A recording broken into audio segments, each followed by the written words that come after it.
എന്താണ് ലോങ്ങവിറ്റി റിസ്ക് അഥവാ ആയുർദൈർഘ്യ റിസ്ക്?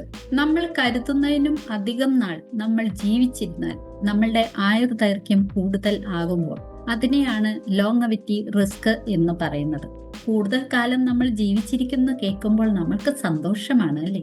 പക്ഷെ അത്രയും കാലം ജീവിക്കുമ്പോൾ അതിനുവേണ്ട തുകയും നമ്മളുടെ കയ്യിൽ ഉണ്ടായിരിക്കണം, ശരിയല്ലേ? ഇന്ന് ആയുർദൈർഘ്യം വളരെ കൂടുതലാണെന്നാണ് കണക്കുകൾ ബോധിപ്പിക്കുന്നത്. മുമ്പ് 70 75 വയസ്സായിരുന്നത് ഇന്ന് 85 വയസ്സ് വരെയും മിനിമം ഉണ്ടായിരിക്കുമെന്നാണ് കണക്കുകൾ പറയുന്നത്. ഇതൊരു നല്ല കാര്യമാണെങ്കിലും ഫിനാൻഷ്യൽ റിസ്ക് കൂടുതലായിരിക്കും. നമ്മൾ അതിനുള്ള മണി കരുതിയില്ലെങ്കിൽ നമ്മൾ കൂടുതൽ കാലം ജീവിക്കുമ്പോൾ നമ്മളുടെ കയ്യിലെ പണം ചെലവാക്കി തീർന്നു പോകും. അപ്പോൾ പിന്നെ ഫിനാൻഷ്യൽ പ്രോബ്ലം ആരംഭിക്കുകയും ചെയ്യും. ലൈഫ് ടൈം ഇൻകം പ്ലാനിംഗ് ആണ് നമ്മൾ അപ്പോൾ നടത്തേണ്ടത്. ലോങ്ങവിറ്റി റിസ്ക് എലിമിനേറ്റ് ചെയ്യാൻ നിങ്ങൾക്ക് ആഗ്രഹമുണ്ടോ? നിങ്ങളുടെ ലൈഫ് ടൈം പ്ലാനിംഗ് നടത്താൻ ആഗ്രഹമുണ്ടോ? താഴെ ലോങ്ങവിറ്റി എന്ന് കമന്റ് ചെയ്തോളൂ.